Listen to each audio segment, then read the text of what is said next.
का काम जाने कि ये कैसे जाएंगे। हमारा आतंकवाद से कोई रिश्ता नहीं है, ना हम आतंकवाद को अच्छा समझते हैं, ना हिंदू अच्छा समझता है, ना मुसलमान। लेकिन मुसलमानों में ही आतंकवादी हैं, ये पूरी दुनिया को मालूम है। इसका नतीजा सीरिया भी है, लेबनान भी है, बहुत से पाकिस्तान भी है, अफगानिस्तान भी है। जो मुसलसल बम ब्लास्ट किए जा रहे हैं पूरी दुनिया में, वो मुसलमानों में ही ज़्यादा हो रहे हैं, जिसकी वजह से मैंने बार बार कहा है कि आतंकवाद का मजहब नहीं होता है, लेकिन आतंकवाद का मुसलमानों में एक फ़िरका है जो आतंकवाद मचा रहे हैं। लेकिन आप देख रहे होंगे कि हमारे देश में भी कुछ लोग ऐसे हैं जो पाकिस्तान का सपोर्ट कर रहे हैं, पाकिस्तान मुर्दाबाद का नारा नहीं लगा रहे हैं। अगर उनका झंडा जमीन पर कोई गिरा रहा है तो उसको निकाल रहे हैं।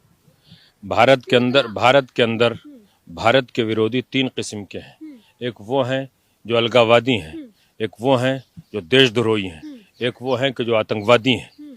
भारत की जनता को, भारत की हुकूमत को, भारत के हिंदू, सिख, ईसाई, मुसलमानों को सबको ये समझना पड़ेगा कि हमें अलगावादी को भारत में नहीं रहने देना है, हमें देशद्रोही को भारत में पनपने नहीं देना है, हमें आतंकवादी को भारत के अंदर घुसने नहीं देना है। इनको वो मार लगाई जाए, इनको उस अंजाम तक पहुंचाया जाए कि अब ना ये बाकी रहे, न इनकी नस्लों में कोई बाकी रहना चाहिए। जो इन आतंकवादियों के साथ मिले हुए हैं, भारत के अंदर बहुत बड़ी तादाद में भारत के कानून, भारत के संविधान की दुहाई देने वाले, सिर पे उठाने वाले उन लोगों के साथ मिलकर यहाँ की विचारधारा को ख़त्म करते हैं।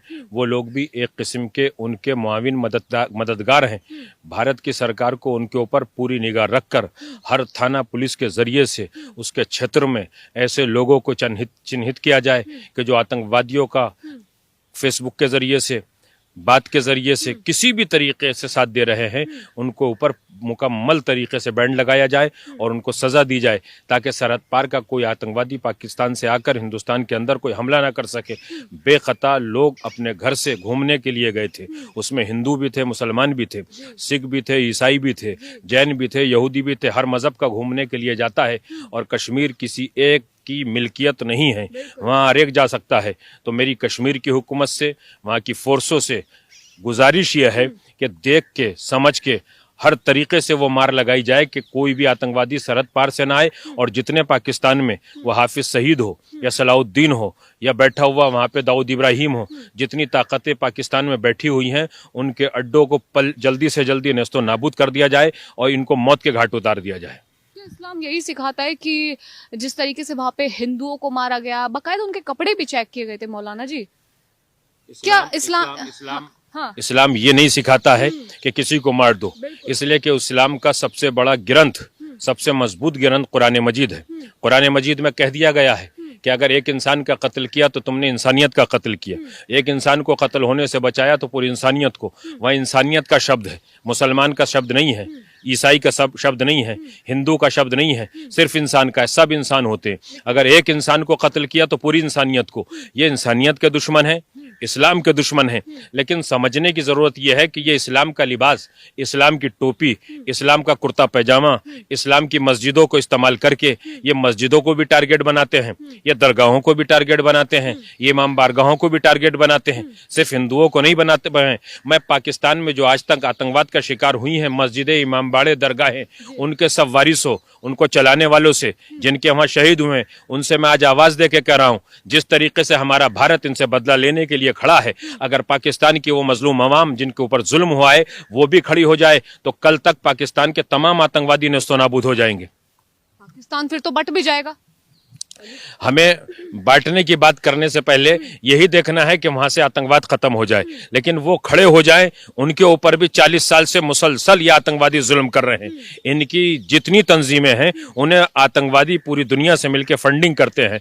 तो मैं पाकिस्तान की उस मजलूम अवाम से जो आज तक आतंकवाद को झेल रही है, पाकिस्तान के बाद हिंदुस्तान से जो आके यहाँ टेररिज्म, आतंकवाद मचाते हैं, हम सबको इनसे खुलकर बदला लेना चाहिए। इन्हें मौत के घाट उतार देना चाहिए। इनको न जमीन में जगह मिले, न इनको हवा में जगह मिले, न इनको धरती के ऊपर जगह मिले, इन्हें कहीं जगह नहीं मिलनी चाहिए, न ये जान बचा सके। तो इनका आखिरी ठिकाना यह है कि ये मौत के घाट उतर जाए। लेकिन जिस तरीके से पाकिस्तान भी अब जो है खुली चुनौती दे रहा है, धमकियां दे रहा है कि अगर हमारा पानी रोकने की कोशिश की या मोड़ने की कोशिश की, खून की नदियां बहेंगी या तो पानी बहेगा या खून बहेगा। बहुत जमाने पहले भी पाकिस्तान ये धमकियां देता रहा है। धमकियों से कुछ नहीं होने वाला है।